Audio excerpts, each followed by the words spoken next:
Praise the Lord. இன்னைக்கான வசனம் ரோமர் 6ஆம் அதிகாரம் அதன் 16ஆம் வசனம். நீங்கள் பாவத்திற்கு உங்களையே அடிமையாக்கினால் சாவீர்கள், நீங்கள் கடவுளுக்கு கீழ்ப்படிந்தால் அவருக்கு ஏற்புடையவர்கள் ஆவீர்கள். இந்த வசனத்தை இங்கிலீஷ் பைபிளில் வாசிக்கிறப்போ making sin will separate us from God அப்படின்னு போட்டிருக்கு. அதாவது நம்ம பாவம் செய்கிறோம் அப்படின்னா அது நம்மளை கர்த்தர்கிட்ட இருந்தே பிரிச்சிருமா. பாவம் அப்படிங்கிறது செயல் மட்டும் கிடையாது.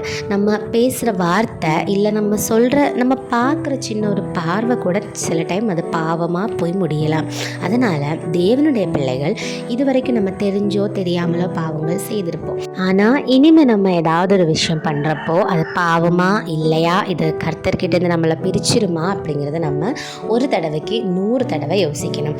கடவுளுக்கு கீழ்ப்படிந்தவர்கள் அவருக்கு ஏற்புடையவர்கள் ஆவார்களாம். நம்ம அவரோட நியாயப்பிரமாணத்திற்கு கீழ்ப்படிந்து நடந்தோம்னா நம்ம அவரோட சித்தத்தின்படி நடக்கிற மனுஷர்களாக நம்ம கருதப்படுவோமா, கர்த்தருடைய பிள்ளைகளாக நம்ம கருதப்படுவோமா. அப்போ அவருடனோட நம்மளோட தொடர்பு இன்னும் பலப்பட்டு இன்னும் அதிகரிக்க தான் செய்யும். அதனால் கர்த்தருடைய பிள்ளைகள் இந்த வசனத்தின்படி நடக்கணும். Praise the Lord. ஆமென்.